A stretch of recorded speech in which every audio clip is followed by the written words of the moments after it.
One of my all-time favourite tips when I'm writing a song or even composing is to consider what's happening in the left hand of the piano or the bass line, depending on what kind of thing I'm writing.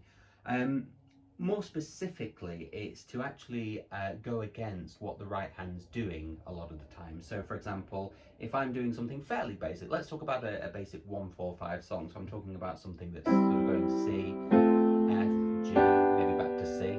And that's maybe my verse, okay?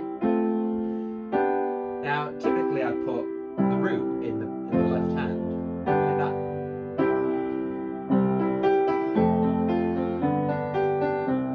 But what you can do is you can create all manner of things by the very slightest of changes in the left hand by focusing on what notes are played. So for example, the first thing we can do is obviously think about inversions. That already gives a different sort of flavour. So you can start maybe with the root just to give you a bit of grounding at the start, and then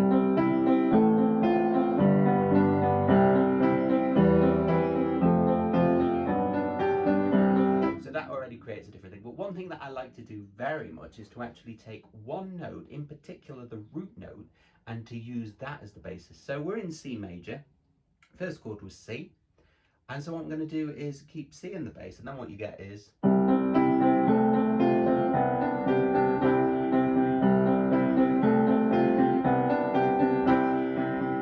and it just creates a different feeling. If I play them harmonically like that, you can hear it, because it's a very slight clash, but it's not an unpleasant one. When you take it out of it, or when you put it in context, it's certainly not an unpleasant one.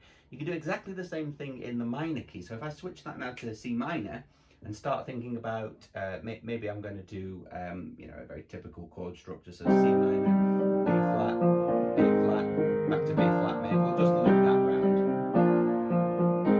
Again, I could use inversions, and it creates a lovely sort of.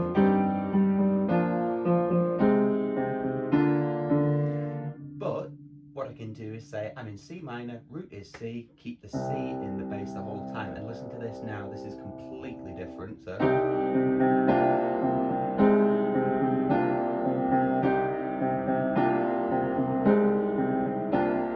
it's almost more of a more a sense of foreboding, but it's also very beautiful as well.